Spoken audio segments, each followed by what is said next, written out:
Skinner wrote his book in '57, and he outlined these procedures, and Mark Sundberg and Jim Partington put together a manual on teaching procedures related to this, and much of what I have to say on this topic is derived from Skinner's work, of course, and the work of Mark Sundberg in particular on putting together these teaching procedures. Here's a particularly interesting way, I think, of looking at language, and I think it's a particularly useful one.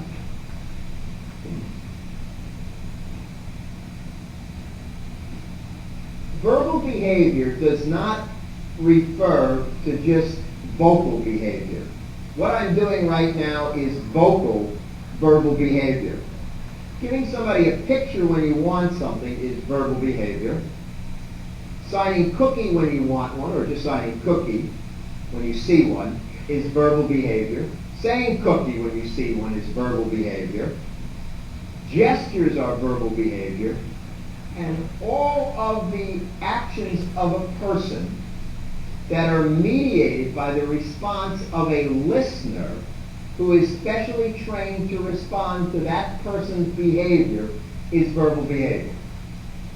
So sign language is verbal behavior, picture exchange communication system is verbal behavior, and what I'm doing right now is vocal verbal behavior versus sign verbal behavior versus selection-based verbal behavior. Yeah, it's the behavior of any behaviors of a person for which the reinforcement is mediated by a competent listener, or basically somebody who has been specially conditioned as a listener to respond to the behavior of somebody as a speaker. That usually entails a language community, if you will. And that's kind of what he was talking about. Verbal behavior is not opening the window in order to make the room warmer. Asking somebody to open the window to make the room warmer is verbal behavior. Notice it's mediated by a competent listener who responds to your word, so to speak. Now, the interesting thing also is that the word is not the basic response unit. You know how people sometimes talk about pre-verbal? Well, we don't think about it in terms of those sort of things. We think of this. If somebody says, and you start to leave them alone, we think of that sound as verbal behavior. Why? Because it produces an effect, a reinforcer. It's a man. The child hits his head when you put a demand on him. That's verbal behavior. You put a demand on him, he hits his head, you remove the demand, he's got an EO for it being removed. This is a man for leave me alone, take those demands away. That's verbal behavior. So it's not as though that the basic unit of verbal behavior is a word. It's any response, the operant is what Skinner called it. It's a stimulus response consequence connection, so to speak, or basically what it refers to as the operant, is the basic unit of verbal behavior, and it is not in fact the word, so to speak. And certainly it's not what Noam Chomsky said, where it's the sentence as the basic unit. So the basic unit is movements, sounds, that have an effect upon a listener so as to produce some form of reinforcement for the speaker. In order to be an effective verbal behavior, so to speak, you must be an effective listener and you must be an effective speaker. You must have both repertoires in order to be an effective communicator, so to speak. And we talk about both repertoires. Skinner's book spoke mostly about the behavior of the speaker and spoke mostly about how you become a competent speaker and how that repertoire develops, your speaking repertoire. And by speaking, I mean signing, picture exchange, picture selection, as well as vocal verbal behavior.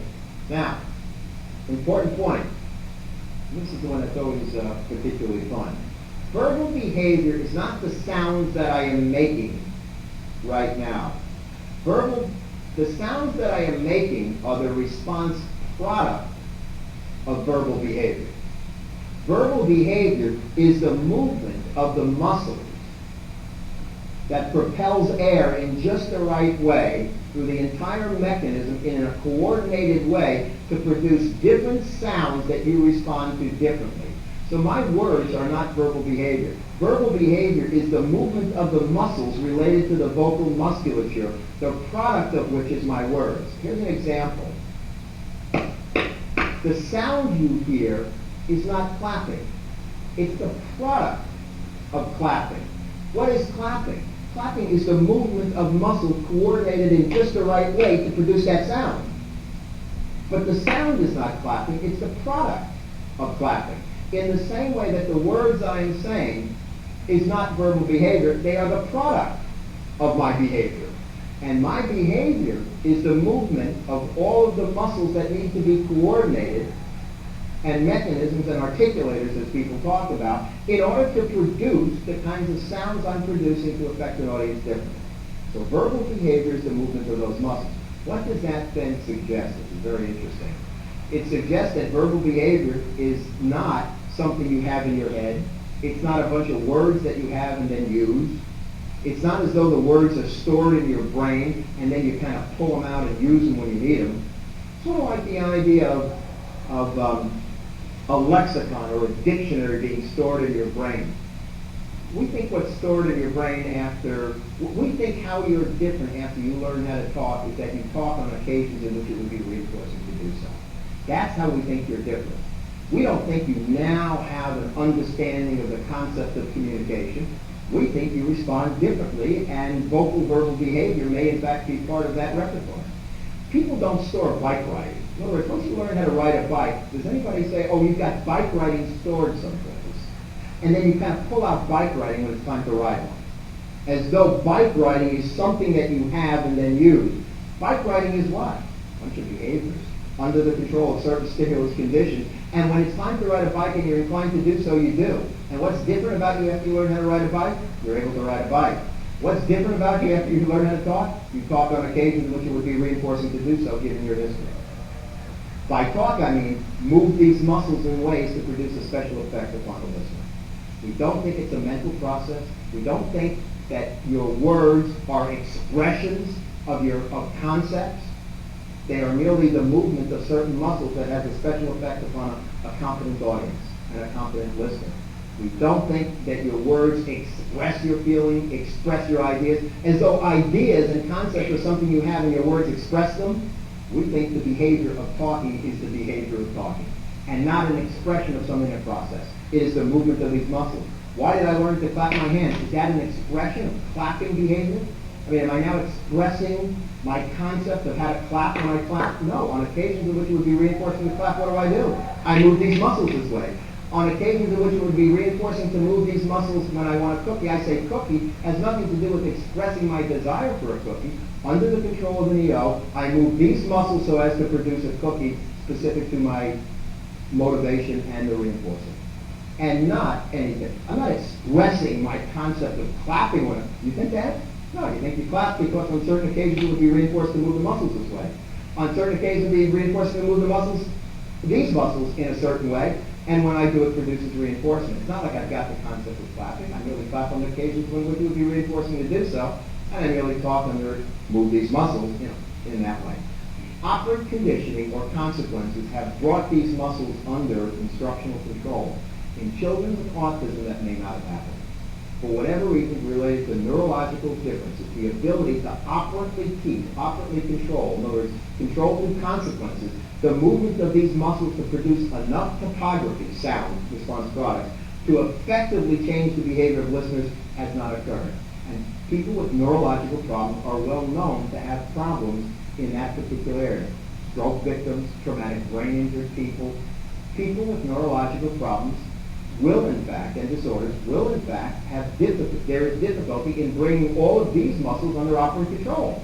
So our job as teachers is to do that. It's not to teach the child the concept of red, it's to teach them to say red when it's appropriate to do so. Move these muscles in redness ways when it's right to do it. Not teach the concept of it. Because as soon as he moves those muscles in the right way, you don't worry about concepts too much anymore. So when I say red, it's not expressing my concept of redness. I've merely learned to say red under conditions in which it would be reinforcing to do so. Move these muscles. When you get that idea, that takes it completely out of the realm of a cognitive mental process in which your words are expressions of your ideas, and brings it right back to movements of muscles, operant conditioning, but a very sophisticated set of movements of muscles that is very hard to teach if it doesn't happen. Typical kids learn to do that with no teaching at all. And if that's not a miracle, I don't know what is. I mean, isn't it amazing how you do absolutely no teaching? My parents never said, okay, we better get about 1,000 mans a day with Vince. How many mans did he have? I'm sure that was not a discussion. My parents couldn't spell mans, unless no one was. They didn't talk about, did you do some tactic intraverbals today? Did you do any transfers across those? How's he doing on H13, intraverbal categories? That was not a dinner time discussion. I learned every bit of that without any teaching whatsoever, except what I was taught. When you come into the world with a nervous system that may not be damaged due to natural selection, your vocal musculature immediately within the first few years, comes under very strong operant control. There's a tendency for your vocal musculature to immediately come under control of consequences. That's what I mean by operant. I say cookie, I get one. I say milk, I get, boy, I like this talking stuff. And I just, word after word, operant after operant, just keep getting selected. And next thing you know, you get this enormous vocabulary with all kinds of very sophisticated verbal behavior. By 5 years old, if you look at the sophistication of verbal behavior, it's quite amazing. With absolutely no teaching. All you have to do is be immersed in the language. With children with autism, in many cases, due to their disability, the control of this mechanism through consequences doesn't happen. So what have we discovered? We've discovered a precise set of teaching procedures in order to do it. But you must first, and I know it's hard to do, divest yourself of the notion that language is this mental cognitive process and the expression of ideas and feelings and beliefs through your words. It is the operant control of this vocal musculature, the response product of which is talking. Once you do that, then you become very good at teaching it. As long as you keep it in the other realm, it distracts you from the variables that control the behavior, and you may not be as effective in teaching it. That's kind of what Skinner said, a natural science approach to teaching verbal behavior. Now that's a hard pill to swallow, let me tell you. And sometimes I don't like it too much either. I like to kind of think that the kind of things I say are an expression of my ability to process information and use it, rather than saying it's the movement of these muscles under good stimulus control. It kind of takes away a little bit of what I think I would like to think who and what I am. But as soon as, and that's why Skinner's book on Beyond Freedom and Dignity was designed to say, you got to put that stuff aside and start to talk about what this really is if we're ever going to save this culture. What we suggest is if we're ever going to teach kids to talk, kids with autism to talk as effectively as they possibly can, we may have to put aside all those notions of self-expression, concept development, the idea of having mental processes by which you roll through a dictionary and pull out and retrieve words. If we start to throw those kind of ideas to the side, we get real good at teaching verbal behavior. And that's how Skinner kind of introduced the topic, and that's where he said we need to talk about. And that's the quick overview of what Skinner said about verbal behavior. Well, once he said that, then he said, okay, now let's start to look at how we break down the functions of language. Okay? And by the way, you guys, I'm going to probably ask you to do a couple of, yeah, I'm sure you're thrilled. A couple of stimulus control transfers. Okay, well, those are really, you just may want to have a couple of, yeah, okay. Receptive, it'll be a while. Receptive language. Following your instructions or complying with the request of others. A tendency to pass the coffee when someone asks you to do so. In other words, this is responding to the verbal behavior of somebody else. Somebody else's verbal stimulus controls your behavior related to doing something. What people call receptive language. So this is the behavior of a listener, and you must be an effective listener as well as speaker to be an effective communicator. So receptive language, someone's verbal behavior, your behavior, and the reinforcement is social. Oh, thanks for doing that. Okay? Skinner made the point that well, I'll talk about that later in the context of the bigger issue. But someone's verbal behavior controls your nonverbal behavior, compliance, and the reinforcer is social. A very important repertoire to develop. You know, most children with autism develop a fairly good receptive repertoire without too much teaching. And in fact, most people spend an awful lot for a couple of reasons. One of it is a little easier to acquire because of the prompting procedures and so on. The other thing is that most people spend an awful lot of time teaching receptive language. If you can't get expressive language, so to speak, then they spend an awful lot of time. I know tons of kids with developmental disabilities and autism who have well-developed receptive repertoires and can hardly demand anything at all. And I think you've probably all seen that, especially in adults who have not had particularly good training, adults with developmental disabilities who have not had particularly good training. They can receptively understand almost everything you say, and certainly within contextual settings, but almost never ask for anything, have any expressive language at all. An important point is that receptive language does not transfer automatically to expressive language. Another important point, you don't have to have the notion of being able to touch the table before you can say table in the presence of it or even ask for it when you want it. In other words, now do you need all of those repertoires? You do. But it's not as though you first have to be able to touch the table so that you understand the concept of table and then you can say table. Understanding the concept of table is about 5 different things. One of the repertoires of understanding is touching. Another one is saying table. Another one is asking for one when you want it, and when somebody says to you, what do you eat on it, you say table.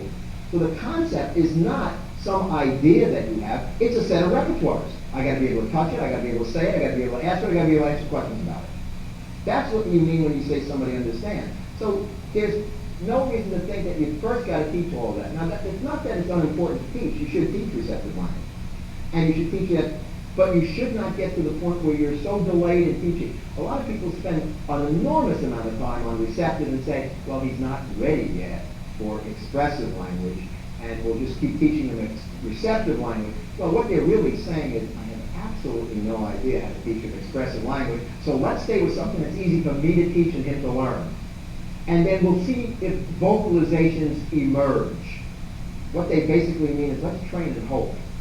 Let's do something and hope this child changes. And then as soon as the child changes, I'll take credit for having taught him.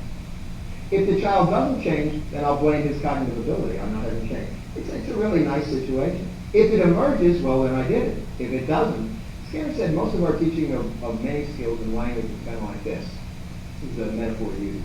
He says, what teachers generally do, he talked about this in his book, Technology of Teaching. He says, what people do is they take an example of it. They would take a bunch of babies down at the end of the deep end of a pool, a bunch of toddlers, and would push them all in the pool. This is a swimming lesson. Push them all in the pool. The ones that made it to the other end of the pool and got there, I will claim I taught them to swim. The ones that didn't have the ability anyway.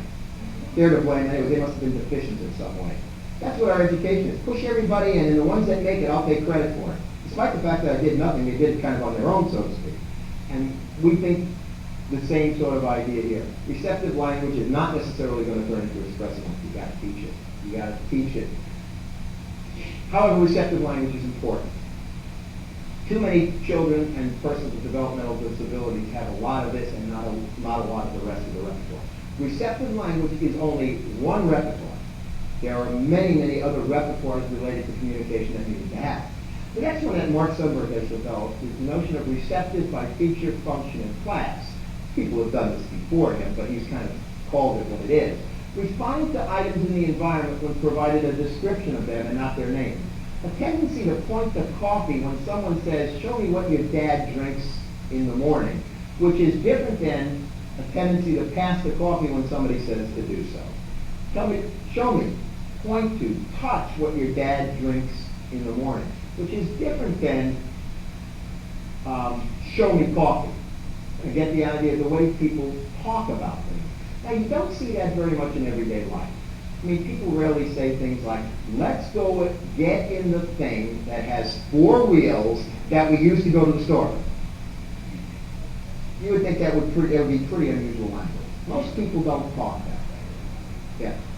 Okay, receptive by feature, function, class. A tendency to point to coffee when somebody says, show me what your dad drinks. A tendency to get a pencil when somebody says, get me something to write with. When somebody says, by the way, while you're up, get me something to drink. Those are the kind of times in everyday life this is used. We suggest, however, that this is going to be a very important link to conversation and intraverbal behavior that I'm going to talk in a minute. We teach kids a lot of these receptive by feature function in class. We take the same object and we build multiple carrier phrases around it. For example, cup. Give me the one you drink. Give me the one you pour juice into. Give me the one you find in the kitchen. Those kinds of multiple carrier phrases are all built around one stimulus, so that a child doesn't just rotely respond in one way, but responds in one way to many different ways it's talked about.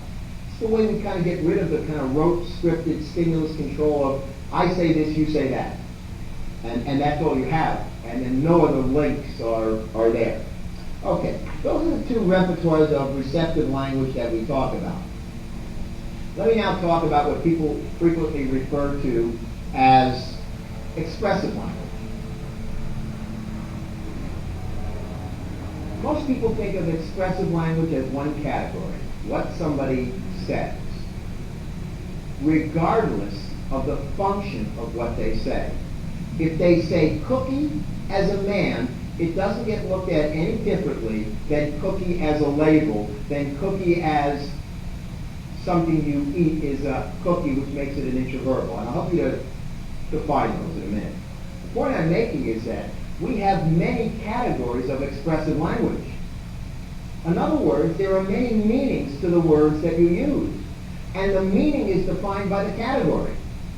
I know many, many children who can echo almost every word I say almost perfectly and will never ask for those things with those words when they want them. So that's a child who can say every word I can say, but never mans them at all. The difference between an echo and a man. If you lump these next few categories together and say, I'm going to count the number of words a child has instead of the number of things they say under certain conditions, you miss distinctions among why they say them that leads to less effective teaching. You miss the distinctions about why people say what they say, and then you're left wondering, well, how come he can label cookie, but he can never seem to ask for one when he wants one?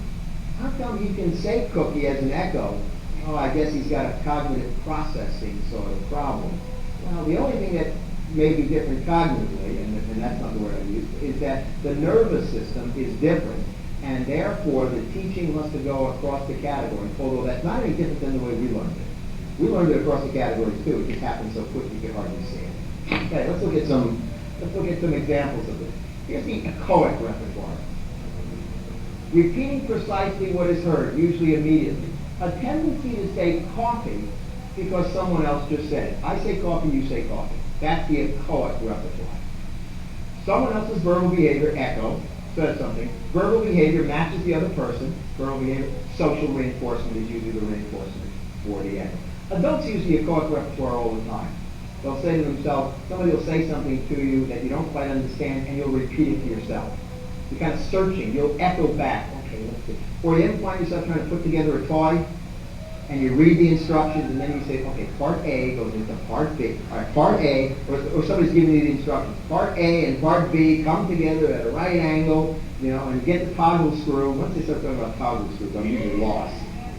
Toggle bolt, I guess they call it. Yeah, I don't even know what they call it. But once that word toggle is in there, I know this is going no place. Okay, because I can't understand. I'm under absolutely no stimulus control. I just say the heck with it. Okay? So when you start, so people use the echoic repertoire. If this repertoire doesn't develop in young children, it's going to be very difficult to develop vocal verbal behavior. This repertoire will develop in typical children, 6, 8, 9 months. You will start to hear children echo back the sounds of the language that they are immersed in. It happens with absolutely no teaching. Now, the first thing kids really do is math. However, their echoic repertoire starts to develop almost immediately, and very nicely, by 12 months, 15 months, 18 months, 2 years, gets shaped into very, very clearly articulated sounds that we sometimes refer to as words. So the echoing is someone else's verbal behavior, evokes the verbal behavior of the speaker, and the reinforcement for that verbal behavior is in fact social. This develops very early on in most speakers. It develops with almost no teaching whatsoever. If it doesn't develop, well, you're going to have to do an awful lot of teaching in order to bring this behavior under control. This is also the repertoire that we use in order to decide whether or not we need augmentative communication. In other words, if the echoic repertoire does not develop effectively early on in our teaching, then we decide we're going to have to use some form of augmentative communication so that the verbal behavior can effectively control the behavior of a listener. Very important to use augmentative communication. Why? Because an awful lot of problem behavior is manding. Screaming and yelling and tantruming and biting are forms of man. If you have no echoic in which to shape up requesting, in other words, none of the words the child says can be understood by anybody, you typically find that they will then turn into problem behaviors because they more effectively get what the child wants. You've got to, if you don't have a strong echoic, you've got to look to augmentative communication. One reason is to reduce problem behavior. The second reason is just as important, is to develop vocalizations. That augmentative communication should be used as a system, as a process for developing better vocalization in many children. And that's why if the echoic doesn't develop, you need to definitely work it. Now, there are procedures to teach the echoic. However, the problem is that you can't prompt an effective echoic. I mean, well, choking. How do you get, people have tried to move these things around, but it's not a very effective process by which you can bring these kind of movements under operant control.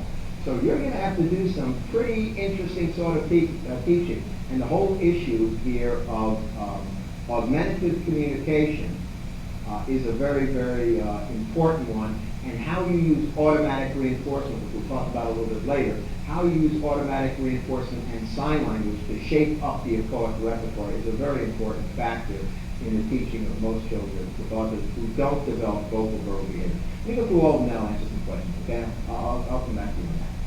Okay?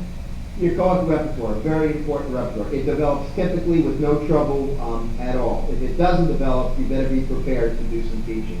Motor imitation is another, copying someone's movements. A tendency to sign coffee when someone else signs coffee. Okay? Someone else's verbal behavior, your verbal behavior matches it. Motor imitation. The echoic is a prerequisite for vocal verbal behavior. Motor imitation is a useful prerequisite for what? Sign language. Yeah, it may not be, you may not have to have it, but you certainly benefit from having motor imitation as a repertoire before you start to teach someone to sign. It's certainly easier to do so. Someone else signs coffee, you sign coffee. Okay. Those are two repertoires. There's now a third one, and a very important one, and that's the manned repertoire. This word manned repertoire, or man, comes from Skinner's analysis of verbal behavior, and it is a shortened word for command or demand. Okay, that's where he kind of came up with the word. He said the word request is too laden with internal motivation issues, and that if I use the word request, people won't really understand kind of what I'm talking about, and we won't be very precise. So he made up a new term for it. He called it demand. Desire or motivation, some establishing operation, evokes some verbal behavior, and the reinforcer is specific to the motivation. This is the idea of contriving motivation so as to evoke verbal behavior of either the sign or vocal type and deliver reinforcers that are specific to the motivation. Specific to the motivation. There are many kids, this is a functional independence of the category. There's many kids that can echo almost every word, but when they have an EO for the item that they can even echo, won't ask for it. Or kids who can touch a cookie when you say touch a cookie, or touch a ball, but when they have motivation for it, will never say ball. That's a functional independence of receptive language and echoic. The conditions under which you say cookie as a man are different than the conditions under which you touch a cookie, and they must be taught across the category. So I have a desire for it, verbal behavior. This is the only verbal behavior that benefits the speaker directly.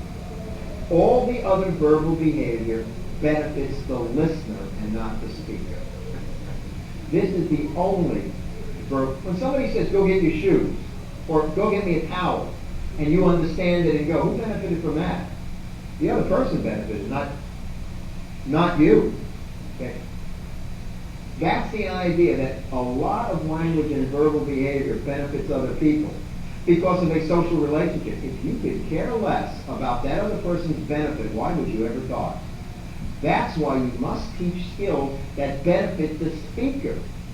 The man's repertoire. When I want something and I say specifically what it is, I get exactly what I want. Think of that idea of the power, how powerful words are. This repertoire is almost never taught extensively in most language teaching programs. It is completely ignored. It shouldn't just be a kind of an afterthought. Oh, teach once in meetings, and then once you have a few of them, you're fine. We teach this extensively in early learners. Hundreds and hundreds of trials of I talk, I get. And how do we make it easy? How do we teach the child what words to say, so to speak? No problem. If the child has a strong report, now when he reaches for the cup, what do we say? Cup. Child says cup, and now he gets the cup. I said cup, and I got the cup, specific to my motivation. I got my reinforcer that's specific to my motivation. What am I more inclined to do? I'm more inclined to say, oh, I like this talking style. And then on top of that, I like hearing my own voice. Why do I like hearing my own voice? Because every time I hear it, something good always follows. Well, I think I'll talk a little bit more. Yes. Not as much. I do some there, and at first I do a lot there, but I do it more in the natural environment because the motivation for it are more likely to be someplace other than at a table. And that's why an awful lot of day-to-day teaching of language should be man training. Prompting the child, getting them to say it, and delivering the reinforcer. And contriving the motivation so that they want to ask for these things across many categories, across many items. That repertoire alone, when people teach it, brings amazing changes in kids' vocalizations and amazing changes in the development of language. It is almost impossible to develop an effective language repertoire in children with autism without teaching the man's relationship. But what do most people spend most of their time teaching? They start teaching the task repertoire, or they teach the echoic, or they teach receptive language. Here's the tact repertoire. I see something, like a cup, and I say cup, and the reinforcer is social. In other words, naming or identifying actions, events, relations, properties. A tendency to say coffee when you see it versus a tendency to say coffee when you want it, which is different than a tendency to say coffee when somebody else just said it, which is different than a tendency to touch coffee when somebody says touch the coffee, or somebody says touch the thing at dad. Those are all completely separate repertoires.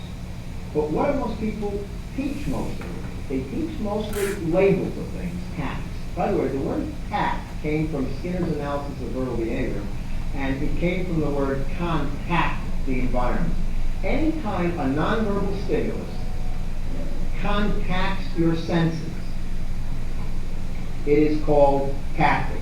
For example, if I say, oh, I smell pizza, it's a tact. The word pizza is a tact. It's an olfactory tact. If I say, oh, that tastes salty, salty is a gustatory tact. If I touch the remote and say, oh, that feels like a remote, and I don't see it, it is a tactile tact.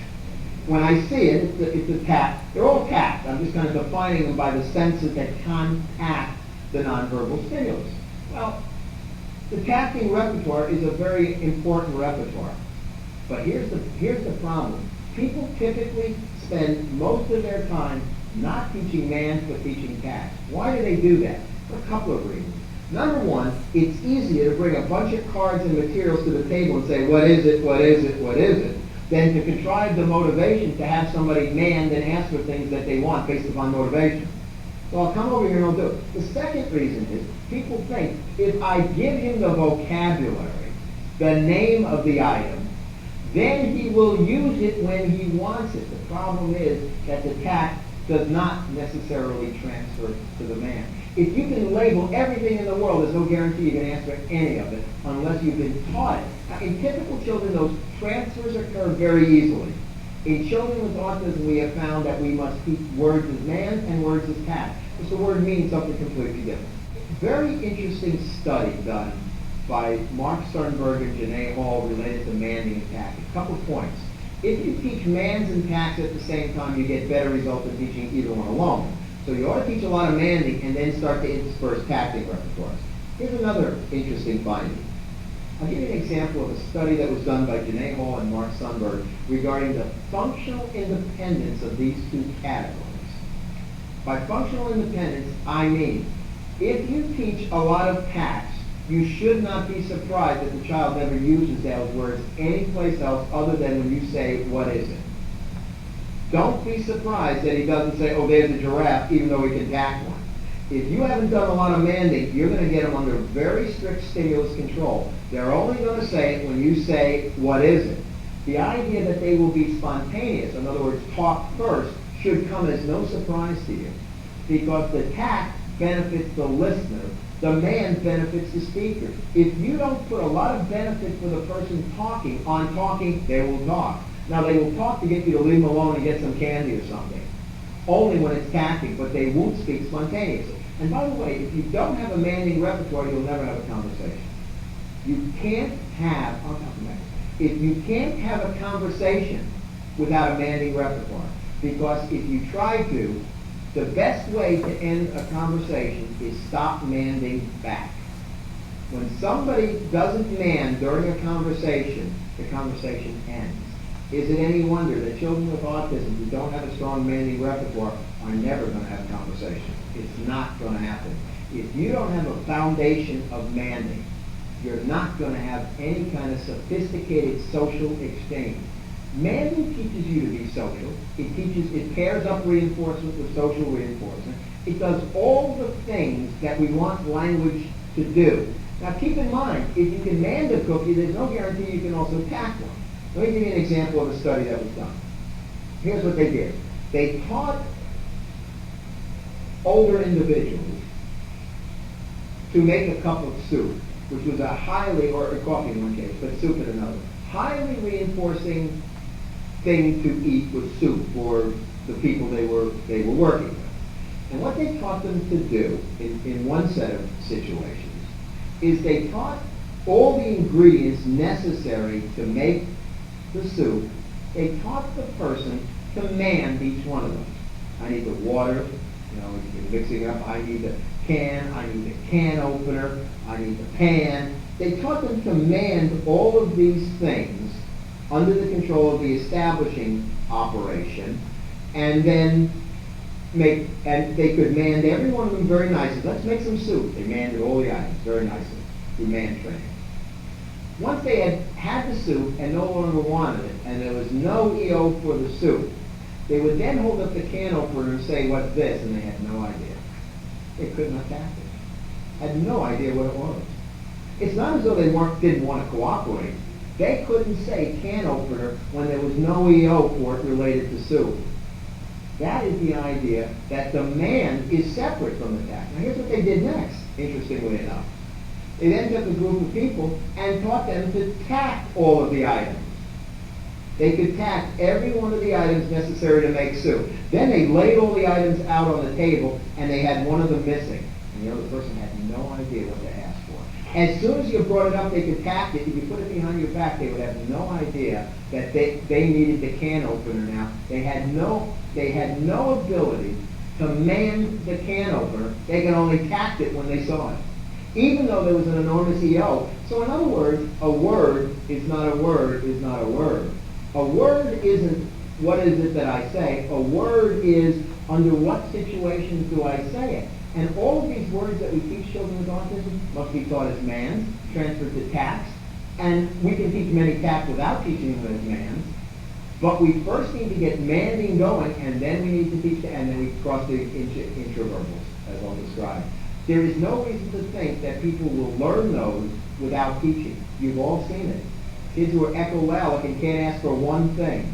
Echo doesn't transfer man because it's not been taught under the control of an EO. My guess is most of what you have seen is an enormous tacking repertoire and not one spontaneous word, except when they are highly motivated. It'll come out. but they almost never ask for things even though they want them, even though they can label all of those items very precisely. And if you ask them what it was, they could tell you. When there's an EO, they have no idea what to say. The meaning of a word is in the context in which it is. You notice the difference between the man and the tact. Let me give you an example of this. I'm walking along like this. Walking along like this with somebody next to me. And they say, hey, look out, there's a toy. The person next to me says, there's a toy. Saying toy by this person here is what verbal operative. There's a toy. Tact, right. They're tacting the toy. Who just benefited from that tact? Them or me? I avoid tripping over it. You see how the tact benefits the listener, not the speaker. You tact for reasons related to a social relationship. For example, what's it like? Is it raining outside? And you can't see it. And somebody looks outside and says, yes, it is. Your tact is, yes, it is raining. The person just tacts raining. Who benefited from that? The person who says, yes, it is raining, or the listener who asked the question? The listener, because now they know to bring an umbrella. Tacting never benefits the speaker. It only benefits the listener. Why, in a child who could care less about your benefit, would you spend most of your time teaching them things that they could care less if you bring an umbrella or not? Or whether or not you know the name of, they could care less about that. It doesn't make much sense. But once you use Skinner's analysis, you start to see this. The tact develops separately from the man. The first words of most children almost always are man. I guarantee you that nobody can point to a tacting repertoire. My son's first words, very early on, was hard to say, but he said it pretty clearly, Sasha, which was the name of the dog, who he grew fond of until she bit him, and then he didn't. He was no longer fond of Sasha, and Sasha's head was a little rearranged after that too, for what the heck. It's kind of unfortunate that Sasha was done that. But I mean, he developed a fondness for the dog. And as a result, it is not unusual to hear the first words that people say are very strong motivating conditions in the form of man. Not unusual at all, and almost always the first words are man. Why? Because they benefit the speaker. Once you start to develop a pretty good man repertoire, it is actually easier to teach a tacting repertoire. You can get tacts more easily. Well, I like this talking stuff. Every time I talk, I get some. I like this talking. I talk, and it produces more and more and more reinforcement, and you continue to build the labeling repertoire. It's a very important repertoire. But you know, almost no conversation contains tacts. Now, tacts are important. Conversations do not contain tacts. I'm going to give you an example here in a minute. There's almost no tacting that goes on in most everyday social conversations that people have. And I'll give you an example of why I say that in just a second. The last repertoire that we'll talk about, that is a very important one, is the intraverbal repertoire. Answering WH questions, or having a conversation so that what you have said is determined, what you say is determined by what the other person says. A tendency to say coffee when someone else says, what's your favorite morning beverage? Notice, nobody said coffee. No, the coffee is not present. Nobody signs coffee. All they say is, what's your favorite morning beverage? This is remembering, so to speak, thinking about what you say to all of those words. Speak words. It is basically, what's your favorite morning beverage evokes coffee, which is completely different than echoing coffee, tacting coffee, manding coffee. Because the stimulus that evokes the mand is the EO. The stimulus that evokes the intraverbal is somebody else's verbal behavior. This is being able to respond to the words of somebody else verbally. This repertoire is almost always completely ignored during teaching, except as scripted answers to social questions. You know, the social questions, you know, how many brothers and sisters do you have? You know, that is not most children's first intraverbal response. How many sisters and brothers? Or how many noses do you have? One of my favorites. When's the last time somebody asked you that? But I've seen that one, actually. Or, what's your mother's name? Do you think that's the first intraverbal that most 2-year-olds ever? The interverbal repertoire develops because you man for things, you tack them, and then you start to talk about the things you already know about. When you're done with those social questions, you got 35 scripted answers to just the right question. Because if somebody doesn't ask it that way, it starts to look like parlor tricks. It starts to look like a game. I say, what's your mother's name? And you say Mary. I say, how many brothers do you have? And you say 5. I say, how many people in your family? You say 7. I mean, where does that ever turn into anything other than this kind of scripted answer to a social question? Most of those social questions, how do you feel? Fine. I know a child in which what was said was they were doing toilet training, although they were also running a scripted kind of interverbal. How do you feel? And he said dry. It's not unusual. He said, and he was right. And the dad said, oh, wait a minute, how are you doing? And now he said, fine. I mean, when you think about that, how is that ever going to turn into the kinds of verbal behavior that the rest of us have? All those answers, I call them the super duper cards. Why is the boy sleeping? And you probably because he's tired. All those interverbals and those advanced, sort of what people call advanced interverbals. When you're done with those, you got 150 answers to 150 very scripted questions. Tell me how that ever turns into being able to respond to those things in everyday life. I don't know how it does. Now, have I seen it happen in some kids? Yeah, but it happened despite the teaching, not because of it. Now, the best way to think about interverbal behavior is to think about children develop a manding repertoire. I start to teach them a lot of packs, and then I start to teach them to talk interverbally about the things they manned and already packed. That's how language kind of develops. Yeah, I'll give you an example. The child first mans for juice. I've got a nice man for juice. Then when they don't really want juice, one of the targets is I'm also teaching them, hey, what's this? And now they say juice. And then I'm also teaching them, hey, when you're thirsty, what do you like to drink? I'll use the tact to prompt it. What do you like to drink? And now he says juice. So I take all of the things that the child already knows and transfer them across all the meanings so that they say those things for all those reasons. To understand the meaning of a word is to be able to say it for all these reasons. To be able to mand it, to be able to tact it, to be able to speak interverbally, and to be able to talk about it across all the categories. Let's go through a few examples of these, and let's go through a few examples of tacts and try to straighten out some of the understandings of these. If I were to say the remote is over my hand, what would over be? Don't say preposition. Nice try. Tact. Yeah, what are you tacting? The relationship. If I were to say the remote is black, what is black? Tact. What am I tacting? A property of the object. If somebody were to say, hey, what color was that remote? And the remote's not present, and I say black, what is black in that case? Interverbal. You notice how being able to tact it, there's no guarantee you'll be able to answer that question. One is a tact, the other is an interverbal. You got to teach across all the categories. You got to teach, but you don't have to teach every word, because at some point, if you do enough teaching, the world takes over and starts to teach children with autism the way we learn most of our language. But you got to do a ton of this in order to get them there, and we'll show you what a ton means. If I were to say something like, boy, this is a small remote. What's small? Tact, right? Tacting its relationship to other sorts of things. If I were to say, this is my remote, don't say pronoun. This is my remote. Tact, I'm tacting the relationship of this remote to my ownership, so to speak, possession of it. However, if I were to say, I wonder where my remote is.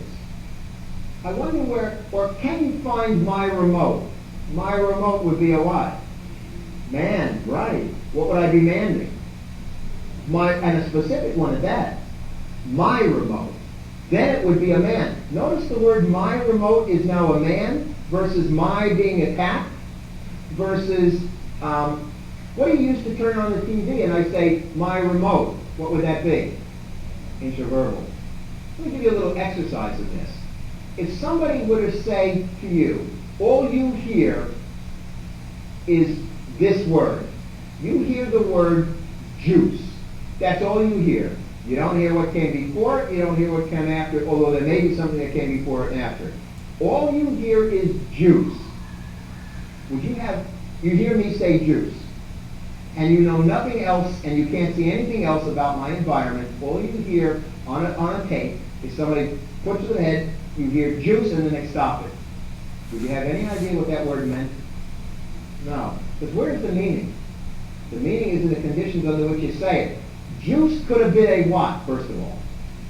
It could have been a man. That could be somebody saying, I want juice. You notice that the word does not define its meaning. What defines its meaning? The reasons why you say it. So I say juice. It could have also been a what? It could have been attacked because I was doing what? Or what was present. Juice was present in order to make an attack. Or it could have been a what? It could have been introvertible. Somebody could have said, what do you like to drink? Or it could have been a what? A cause. Somebody could have just said juice, and now I said juice. You see, the word has got nothing to do with the meaning. The meaning is the context and the variables that control you for saying it. It is your job as a teacher to teach those words across all those conditions. And then the child will understand what they're saying. You know when people say, here's an example of one of my favorite introverbal social questions. Okay, that whole issue of you get a bunch of cats and then you have these social questions hanging out there. You want to do something about that. I'll show you how to fix it. But you want to do something about it. Here's one of my favorites. What holiday occurs in February? And now the child says Valentine's Day. I have literally seen that in the program of a child who had no naming repertoire and had 30 tacks. And one of the social questions, it looks like a parlor trick. I mean, it just looks like, where is that? I mean, what can't the child do related to, he's got one response to Valentine's Day, one introverted. What holiday occurs in February? And he says Valentine's Day. He can't man Valentine's Day. He can't tack anything about Valentine's Day. He can't receptively identify it on a calendar or anything that's associated with it. He has no other responses to Valentine's Day except when somebody says what holiday occurs. So he better, if he's going to have a conversation, somebody better say in that conversation what holiday occurs, or he has nothing to say. You have to wonder that to yourself. How the heck does teaching all of these things separately ever turn into coming together? It's as though you're waiting for this kind of epiphany to occur where it all just kind of, what people are waiting to happen? They're waiting for the child to make the association. Instead of saying, I have to teach the association, and the child will make them. Rather than, if he's got all these words and all these categories and he doesn't use them, guess who's to blame? I guess he couldn't figure out, I guess he may be a little slower than we kind of thought. And it's emerging and we're trying. That's kind of what goes on. When in fact, teaching across the categories is in fact the issue. In other words, teach somebody to man and enjoy talking. Then teach them to tact, then teach them to answer WH questions, and all done across the categories as I'm going to kind of show you. It's a very important way of looking at that. Take a look at this next little diagram that I have on this issue. See this diagram right here?